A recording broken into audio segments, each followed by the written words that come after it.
जय श्री कृष्णा सा। आप सभी का मेरे चैनल पर स्वागत है। आइए सुनते हैं चौथ माता की कहानी। एक नगर में एक बुढ़िया माँ रहती थी। वह अपने बेटे की सलामती के लिए 12 महीनों की चौथ का व्रत करती थी।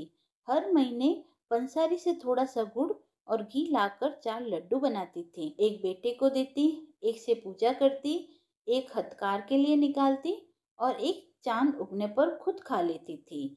एक बार उसका बेटा ताई से मिलने गया। ताई ने वैसाखी चौथ का व्रत रखा था। उसने ताई से पूछा, माँ तो 12 चौथ करती है। ताई बोली, तेरी माँ तेरी कमाई से तरमाल खाने के लिए 12 चौथ करती है। तू परदेश जाएगा तो वह एक भी चौथ नहीं करेगी। लड़के को लगा ताई सच कह रही है। उसने घर आकर माँ से कहा, मैं परदेश जा रहा हूँ। यहाँ तो मेरी कमाई खाने पीने में ही उड़ा देती है। माँ ने समझा कर रोकना चाहा, पर बेटा नहीं माना। माँ ने उसे साथ ले जाने के लिए चौथ माता के आंखें दिए और कहा, मुसीबत में ये आंखें तेरी मदद करेंगे। वह आंखें लेकर रवाना हो गया। घूमते हुए वह एक नगर में पहुंचा। उसने देखा एक बूढ़ी माँ रोती जा रही है और पुआ बनाते जा रही है। उसने कारण पूछा तो वह बूढ़ी माँ बोली, बेटा इस नगर की पहाड़ी पर एक दैत्य रहता है। पहले वह नगर में आकर कई लोगों को खाने के लिए मार देता था।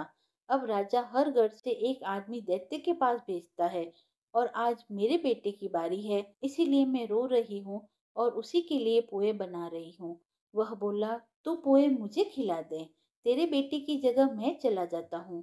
बुढ़िया माँ ने खीर पुए उसे खिला दिए। वह खा पी कर सो गया। रात को राजा के सैनिक आए तो बूढ़ी माँ ने उसे भेज दिया। दैत्य के सामने पहुंचने पर उसने चौथ माता की आंखें दैत्य की तरफ फेंकते हुए कहा, हे चौथ माता, यदि मेरी माँ मेरी सलामती के लिए व्रत करती है तो दैत्य का सिर कटकर गिर जाए। तुरंत ही दैत्य का सिर कट गया। लड़का वापस आ गया। राजा ने उसे उपहार देकर विदा किया। वह चलते हुए एक दूसरे राजा के नगर में पहुंचा। इस राज्य में आवा तभी पकता था एक इंसान की बलि दी जाती थी। सिपाहियों ने उसे पकड़कर आवे में चुन दिया। लड़के ने आंखें आवे में डाले और कहा, हे चौथ माता, यदि मेरी माँ मेरे लिए व्रत करती है तो आवा मेरी बलि लिए बिना ही झट से पक जाए। आवा तुरंत पक गया। आवे में से मिट्टी की जगह सोने चांदी के बर्तन निकले। अंदर से लड़का बोला, बर्तन धीरे धीरे निकालना, मुझे लग नहीं जाए।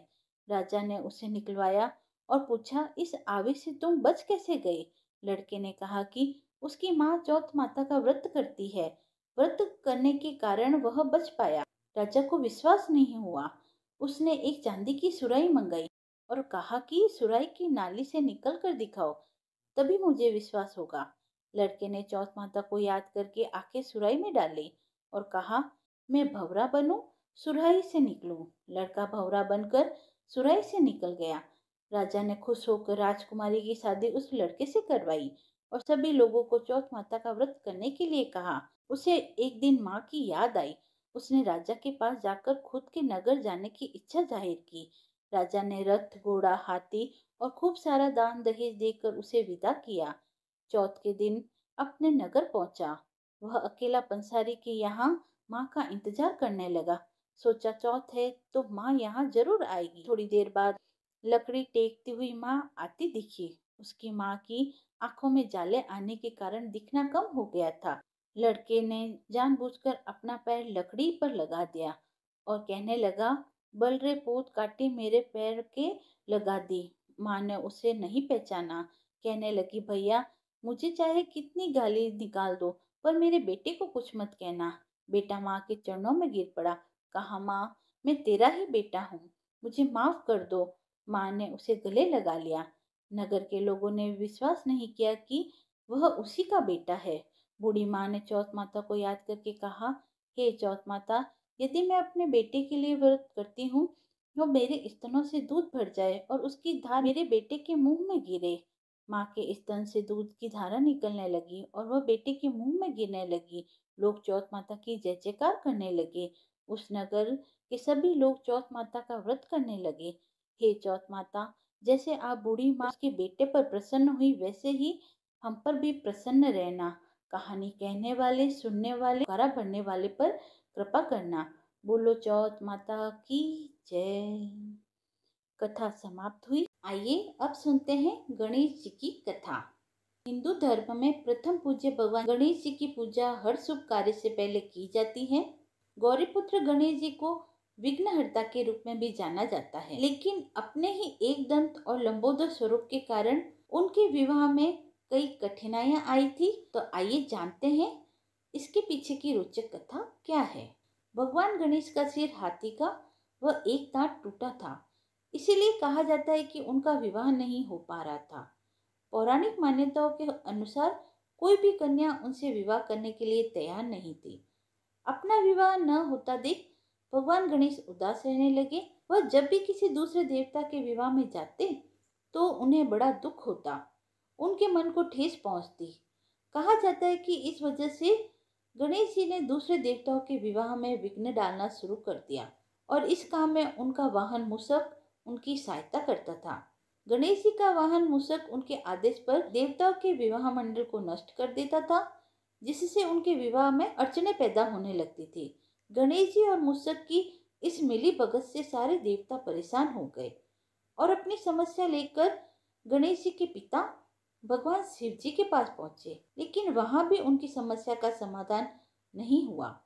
हालांकि भगवान शिव और देवी पार्वती ने देवताओं से इतना जरूर कहा कि इस समस्या का समाधान ब्रह्मा जी के पास है। अब सारे देवता अपनी समस्या को लेकर ब्रह्मा जी के पास पहुंचे। उस समय ब्रह्मा जी योग में लीन थे। हालांकि देवताओं की प्रार्थना पर उनकी समस्या के समाधान के लिए ब्रह्मा जी के योग से दो कन्याएं रिद्धि व सिद्धि प्रकट हुई। इस वजह से दोनों ब्रह्मा जी की मानस पुत्रियां कहलाई। अब अपनी दोनों पुत्रियों को लेकर ब्रह्मा जी गणेश जी के पास पहुंचे और उनसे कहा कि आपको मेरी दोनों पुत्रियों को शिक्षा देनी होगी। इसके लिए गणेश जी तैयार हो गए। दोनों की शिक्षा प्रारंभ हो गई। इस दौरान जब भी मूषक किसी देवता के विवाह की सूचना देने गणेश जी के पास आता तो रिद्धि और सिद्धि उनका ध्यान भटकाने के लिए कोई ना कोई प्रसंग छेड़ देती थी। इससे देवताओं का विवाह निर्विघ्न पूर्ण होना शुरू हो गया। एक दिन गणेश जी को यह सारी बातें पता चल गई।